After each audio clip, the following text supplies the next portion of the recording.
everybody. My name's John Keefe. I'm an alcoholic. Never had talked in the hut before, but anyway, I'm glad to be here. I actually was timing myself. I thought I'd give myself plenty of time and cut a little close, but I did get here, and that's 90% of the battle is finding the place and then showing up. So I got here. I was one time I spoke in 1963. I spoke in Long Beach at a meeting and convention, and I didn't get asked to speak again until 1978. And I don't know what I said in '63, and I don't think anybody else did either. But anyway, it's always an honor to come down here to Pacific Group. I got a haircut for the occasion, and got my it's another CNR coat, but I had the wife put it in the cleaners, and because I really look forward to coming down here. I see a lot of people down here that I get to see only when I come down here, and it's really neat. I could have entertained all my friends in a phone booth when I got to AA. I mean, I had a personality like a dead horse. I was bad news, is what I was. I was just always looking for somebody to take care of me, and I was always waiting to be discovered, and then I found out when I come to AA, no one was looking for me. And so, in fact, there was very little demand for my type. I couldn't believe it. I had a program before I got to AA. It was called Take Something, You'll Feel Better. And I was just preoccupied with taking stuff. My mind was always worried about supply. It just seemed like I spent every waking moment wondering if there was going to be enough, And it didn't start out that way, but I only had about 10 years out there, so it really caught up with me fast. I was really pooped when I got here. And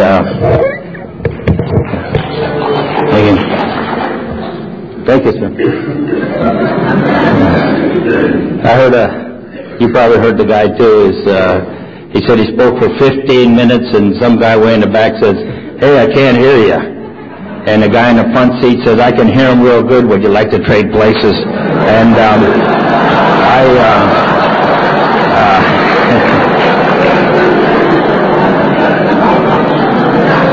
but anyway, I was one of those loser types, and I just that was my program, and I would still be out there. I wouldn't be here, I'll tell you. If that stuff was still working, I'd still be trying out something, And but it quit working. It's like so many people that are here tonight. It finally got to where I was paying a hell of a price.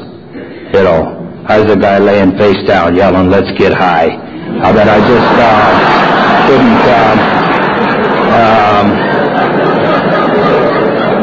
I just couldn't. I couldn't go anymore.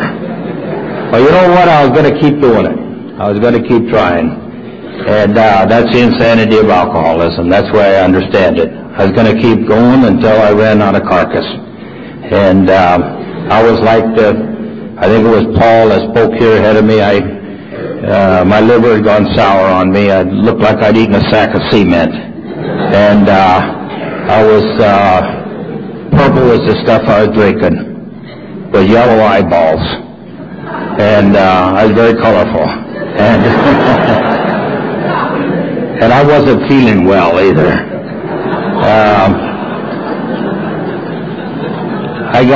I think that was important for me, is to get really sick, because I had to get physically sick. I know my sponsor says that it was the mental that got him. And somewhere I don't know, somewhere the physical and the mental finally combined, and I was just always in pain. Just always in pain. I was like a guy with a bad sunburn in a backslappers convention. I just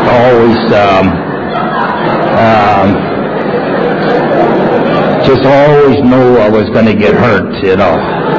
And so I tried to stay loaded. And that was probably the most consistent thing I ever done in my life. And that was take something, you'll feel better. And anyway, I didn't stay out there long. I was pooped out. I had one doctor there that got me into a hospital, and he said that I looked like I was about 40, and I was actually 25. And he said, I think you only got about 5 years left. And, you know, I was really elated that I had 5 years left. I didn't think I was going to make it out of the office. And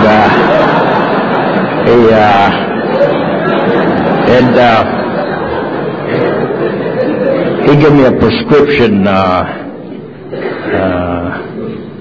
phenobarbital, for nervousness. And I always got nervous when I quit drinking. I get real nervous. And I'd eat those juju pills until I get so goofy.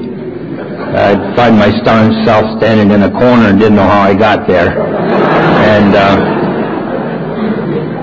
so I was going to stay with it, though. I was going to keep waiting for someone to fix me. Somebody out there fixed me. And, you know, I kept going to a lot of people that didn't know how to fix me. You know, I didn't know that, I'd been to AA briefly, but I knew you couldn't do it. And you had goofy things like, back when I was in the hospital, the AAs used to come in and they'd say things like, we don't take anything anymore. Oh. We started to pray. Oh, man, I knew that wasn't going to work.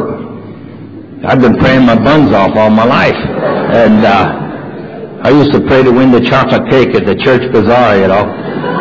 And I wouldn't even get a crumb off the damn thing. So I had come to a cornered rat variety. I mean, I was in a corner and no place else to go. And the AAs were good to me. They were kind. I didn't have any rough treatment. They were just almost knew that I wasn't gonna be able to make it, and they was hanging on because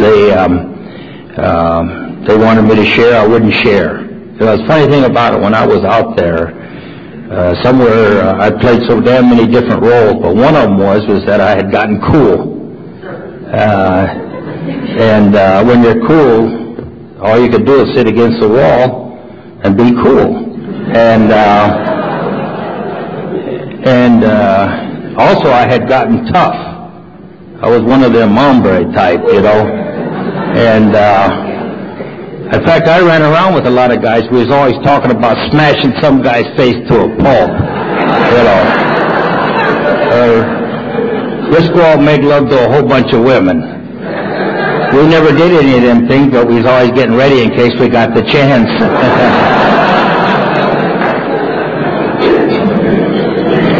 But I couldn't share, and I think really that's the program. I think that's the program because it was working before they had the steps and the books and chip girls and literature racks, but people got sober because one drunk would talk to another. And I know that's true. It seems that's the way it works to me, is our sharing with one another, all the time telling one another about ourselves. And I couldn't share. Everybody seemed to be older than me, and they were all pure alcoholics. I was an impure alcoholic, and I couldn't tell them about going to people's homes and going to the bathroom and looking in the medicine cabinet, see what was on tap for that night,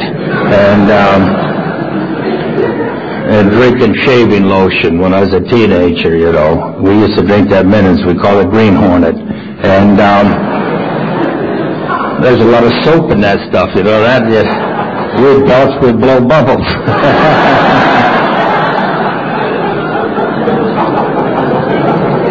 But I couldn't share, and I tell this is my story. This is probably why there's always about a 15-year gap between my invitations to speak. I don't know.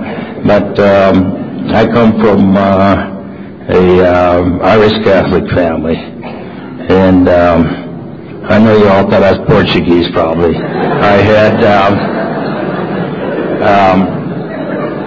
I was taught by the nuns until the 8th grade, and then my dad was a drinker, and he would do things sometimes that would embarrass us, but most of the time he was happy-go-lucky. He would have those $1 million highs, and but on Sunday he wouldn't drink. On Sunday, you know, of course, there's probably another Catholic or two out there. On Sunday we went to Mass, and on Sunday my dad was dangerous. Us kids stayed the hell away from him, but on that particular Sunday, I'm supposed to go down there and make my first Holy Communion. I studied catechism. I knew all the answers, blah, blah, blah, and smart-ass kid, and suit and tie on, and on the way to church there, I don't know why, I reached down alongside the seat, I found a peanut, and I ate it. And then I remembered, hey, I'm not supposed to eat anything solid from midnight on. They've been telling me you got to fast from midnight on. In fact, if you get thirsty, just touch your lips with a wet handkerchief. And I should have told somebody about that, but I didn't. I went ahead and I walked down the aisle and I received the sacrament. I was afraid to tell anybody. I didn't know what was going to happen to me. And when I did that, I committed a mortal sin. That's as high as you can go in the Catholic Church. And according to the Catechism, mortal sins was things like murder, rape, and adultery. I was 6 years old. I'd already hit the big time. I didn't even know how to do those things. But anyway, I never told anybody about that peanut till I got to AA.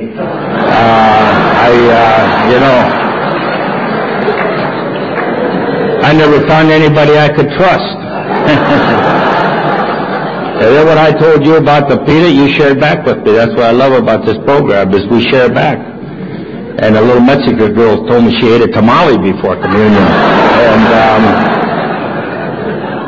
And then there was a guy, he's from over here someplace, he said he had a jelly bean on Easter Sunday. I never sunk that low. And, hey, a whole bunch of you Catholics out there had hot dogs on Friday. You know who you are, I'm not going to point you out. But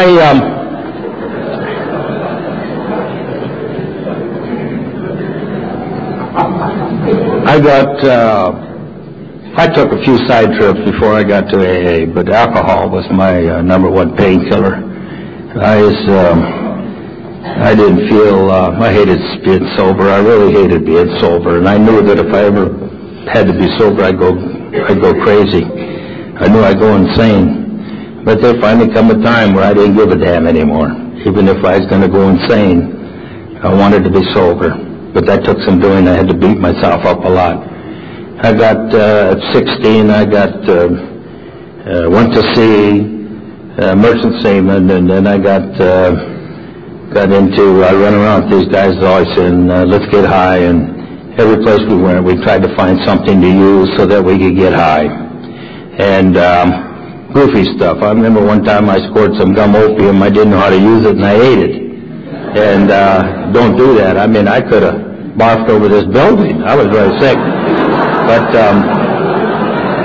I got in with the guys. Some of the ports we went to, like the Arabian ports over there, the Muslim countries, there was no alcohol, not that we could get our hands on. And but they had hashies, and I started smoking a hubbly-bubbly pipe, and that's when I got cool. That's the funny thing about it. When you smoke dope, you get cool. It goes with the territory. And I started hanging around with these guys who was always saying, what's happening? And I said, I don't know what's happening. No one knew what was happening. And we wore dark glasses at nighttime. And I went to jam sessions. I don't even like that stuff. But I'm buying records and going to the Lighthouse Cafe, and every other customer in there's an art. And it was weird. But anyway, what's happening, yeah. And took a lot of whites. That's something I just don't recommend. I heard a guy, he was from this area too, he said taking whites is like going 90 miles an hour with your shoes nailed to the floor. And but I graduated, at age 19, I remember the kid that was with me was a little bit younger than me, maybe by a month, and he showed me how to tie up my arm, and then I started to, it was like the clock stood still. Seemed like the next million years I was going to have one of those belts with the teeth marks in the end of it. And ripping and running. And we hung around the men's room at gas stations. Romantic living. Our outfit was up in the girders, and it just time stood still. Most of the time I was sick. I was all the time sick. And then when I was loaded, a cigarette had burned through my fingers and I wouldn't feel it. That's not high, folks. That's comatose. And so that's what I had for myself. And when I first come into AA, some people said, I listened to them, and they said that the insanity of alcoholism was that they did crazy things while they were drunk. And but I listened longer, and then I heard another alcoholic say that the insanity was is if I drink tonight after I leave here, you know, every one of you people say that guy's wacko, he should never drink. But I would drink again. The insanity would be with me again. And that I believe. That's the one that I believe, is that I'll drink again and again. No matter how I used to. My taking more physical exercise at the end of my drinking was crawling on my hands and knees into the bathroom, doing chin-ups on the toilet bowl, yelling for Ralph. And it seemed like I'd do this for hours. And then I would lay on the bathroom floor where it was cool. And my wife would come in, look down at me, and say, why do you do this to yourself? Never had a snappy answer for her.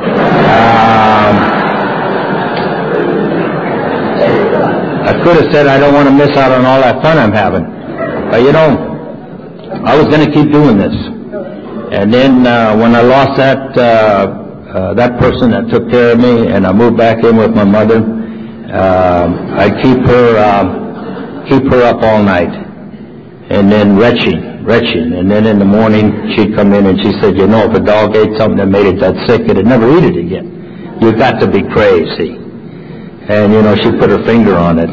I was crazy. I was insane. The insanity of alcoholism. I'd do it again and again. And you've seen it. And maybe in your own lives, or seen it around you. And I had 1 year there, I don't know why I went that way, but I had 3 men that I sponsored that all died. Pancreatitis, and one had cirrhosis of the liver, and another one, I guess he had cerebral hemorrhage. He just filled up his mattress with his life's blood. But all of them knew about AA, been to AA, and yet they kept drinking. So I got to believe it's an insanity. I got to hear you people every day, and I got to see you every day. And if I do that, it seems like I keep that insanity at arm's length. And there's a few things I got to do. I got hospitalized in 1956. In those days, the hospitals didn't cover drunkenness. There was no insurance. And I went in there because of my liver. And in there, I was to hear of AA. And I'd heard of it just in drunken stupors. I'd been with guys that had been in AA briefly and didn't know anything about it. One said it was a religious organization, and the other said that I didn't need it, that I should just practice moderation, which I had been trying to do for a lot of years. But in that hospital, my sponsor had 5 years. And 5 years was a lot of time. because he had almost every alcoholic that was in that valley would come and visit him every night. And he would point to my room, and they'd all come into my room and stare at me. And I just laid there guilty. And that's when I heard those things, that they didn't take anything anymore, because I was hoping one of them would be holding some pills. I hated being sober. I didn't want to sober up. And I had sobered up. I'd sobered up on ships. I had gone in withdrawal on ships, and I had hallucinated, and I'd done all those things. And I was afraid to death of being sober. But I had to be sober. I drank and after AA and lost my family, my wife and my baby, and a little girl 3 years old. I had abused them. And you know, I found out something after I come in AA. I did not have the ability to give. I couldn't give anything to anybody. I could share with you after we OD'd on whatever we were sharing, but I could not give. And I was completely turned inward. And I studied myself. My eyeballs turned inward. I was always looking inside. What about me? Am I going to get my fair share? You know. And it's always been that way. It's hard for me not to do that. I just got to force myself. But the AAs have managed to help me in that regard. Once in a while, I find myself doing something for somebody else. It's rare. I always do things under duress. And, but I had to get busy. I got into, I didn't sober up in 56. And, moved back in with Mom, committed suicide one night with Mom. She had, no one could understand. They were all trying to fix me in their way. In fact, the Irish are drinkers, and she said, and everybody around me said, "You're drinking too fast. You're drinking on an empty stomach." Of course, I hadn't eaten for days. You're drinking when you're angry. I was angry all the time. And you're drinking mixed drinks. My idea of a mixed drink was dropping 2 reds in a glass of wine. I didn't drink like they did. And I wasn't drinking whiskey anymore. That was so important that I romanticized booze. I was like on those TV ads. I just really dug that. The magazines, you know, the back cover, a guy standing on a dead bull elephant, you know, with a big game rifle and a drink in his hand. I said, man, that's really living, you know. Tough on bull elephants, but it's really, but that's what I had to get over, romanticizing booze. That it wasn't that chest beating, John Wayne, smash him in the face kind of stuff. That wasn't me. I was a little wimp. And I could no longer take care of myself. I was totally dependent on adults to take care of me. I had a panel out of Patton State Hospital. I could identify with those people. They were locked up, not because they were, their brain didn't work good, but their emotions were like mine. They had the emotions of maybe a 3-year-old, 4-year-old, and that was me. I had the deformed emotions. And anyway, I got Mom kicked me out. I will forget that day. It was horrible. One day she says, "I'm taking you shopping and I'm buying you a suitcase." So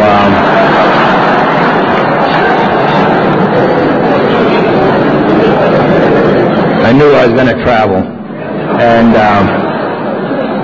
I didn't want to leave, but I couldn't make it out there. I'd been around the world 3 times on those old rusty tankers, and I thought I knew all there was about living, but I didn't know. I couldn't make it.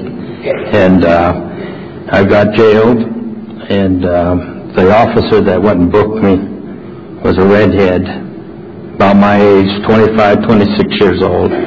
Shoes were shined, clothes were clean, his eyes was bright, his hair combed, shaven. Seemed to be content at what he was doing. He was fingerprinting me, and I I didn't ever get a 502. I didn't have a car there towards the end. That's part of it. No one would lend me one either for some strange reason. And they didn't think I could reach the pedals laying face down probably. But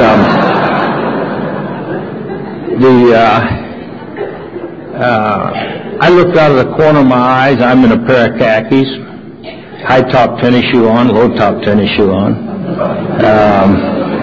My belongings in a Vaughn shopping bag, and hadn't shaved or combed my hair, and I felt like a bum. And I looked out of the corner of my eyes. I looked at that guy. I said, "How do they do it? How does people do that? How do they make it?"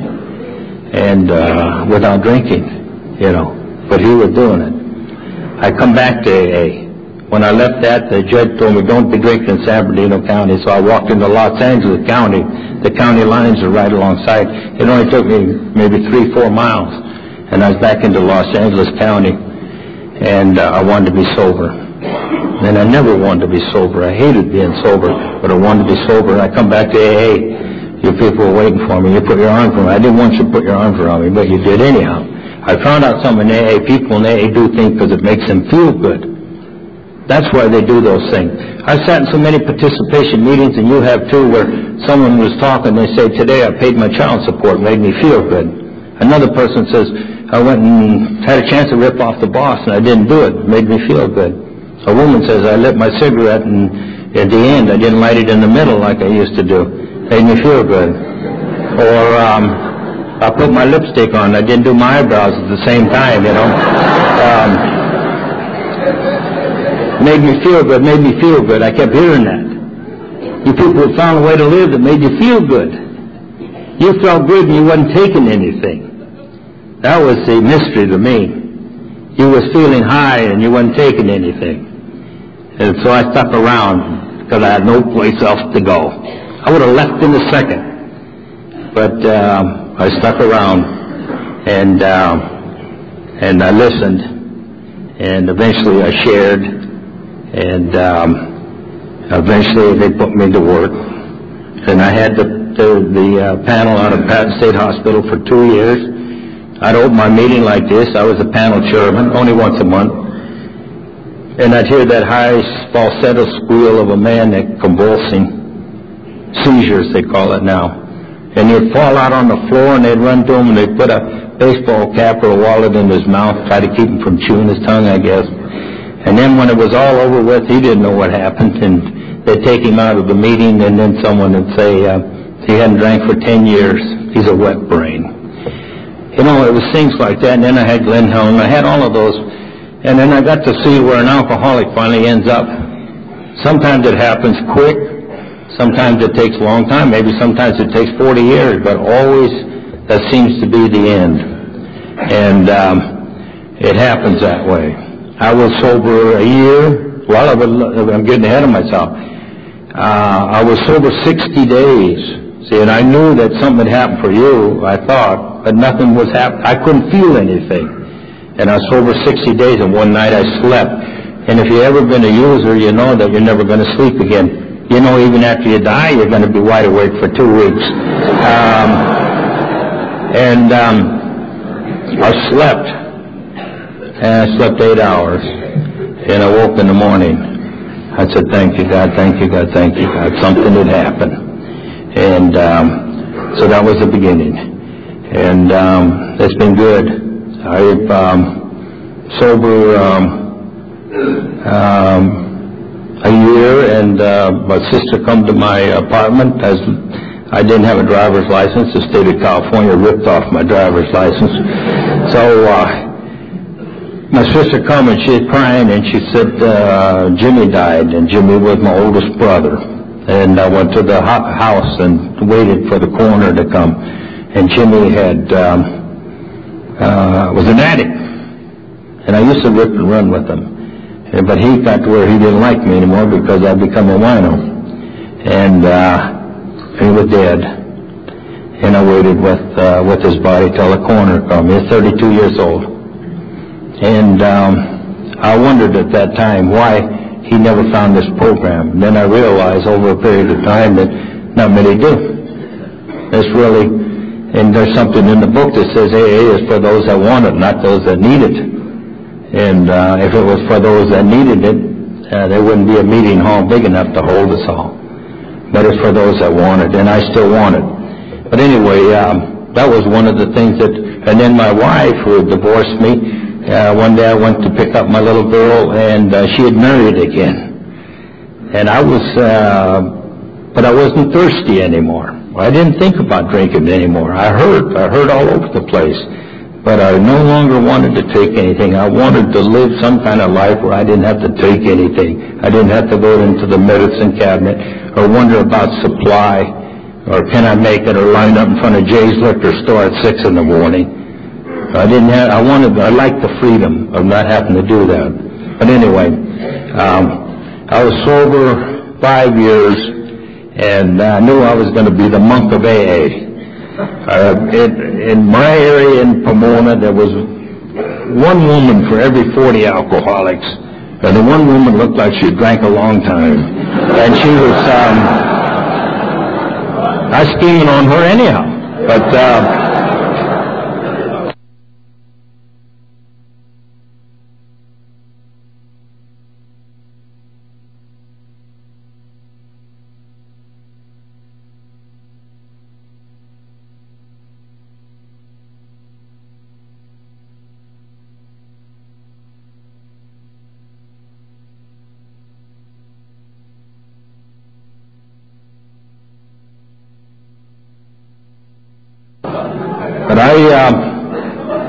I went to a meeting in Ontario at the Fish and Game Club, and standing under one of those dead deer heads they had there. And I went to meetings every night, no place else to go, and this beautiful Mexican girl walked in front of me wearing a tight red sweater. I had a spiritual awakening right away. I wanted what she had and was willing to go to any lengths to get it. And of course she says I got it before she's restored to sanity, but that's her problem. But anyway, Alberta and myself have been married 25 years. And when we first started our romance, George in Ontario said, "Don't get emotionally involved." George was 70. And I said, we didn't, but she got pregnant. And she gave me this little girl. And the little girl is 26 years old now. And she made me a grandpa. And this happened here 4 years ago. And it happened on a Sunday morning meeting. And my little, I was at the Sunday morning meeting at Triangle Club. And someone tapped me, Harry the clown tapped me on the shoulder and said, "Your little girl just made you a grandpa," in the same hospital that I died out in 56. I tell you this because when I went into the hospital this time, I'm clean and I'm sober and I'm shaved, my hair is combed, my eyes is clear. And I'm coming from an AA meeting, I'm with an AA member, and we go and see my grandson. And I'm crazy about that kid. My little girl, she married a guy, his last name is Morales. And she said, "Dad, if I have a boy, I'll give him an Irish first name." My grandson's name is Timothy Morales. And when I seen Timmy, I was crazy about that little kid. AA had taught me how to love, just a little bit, but a little bit, but Timmy was everything that I had. And about a year ago, Timmy learned how to say Toys R Us. And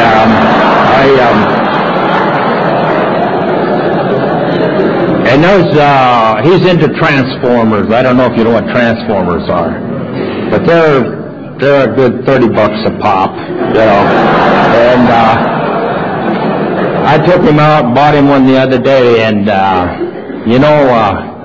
I can't put them damn things together. I can't hardly get them out of the box. And that little kid is 4 years old, and I see those little fingers of his, and he slaps those suckers together, and it's really amazing. I'm a man most blessed. And tonight was a beautiful meeting. The two people that shared ahead of me, I just love AA. They shared with me, and That's important. And you people have shared with me. That's important. You've told me, And he was willing to share with me. I don't know. I got a few grandkids now, 6 of them. And I'm up to 57 years old. And it don't bother me anymore. I'm healthier now than I was when I got to AA. And at least I feel that way. That's important. Probably not. But I had today I didn't have to take anything. Nothing. And tonight most likely I'll sleep good. I'll probably sleep good. And that's a miracle of Alcoholics Anonymous. Thank you.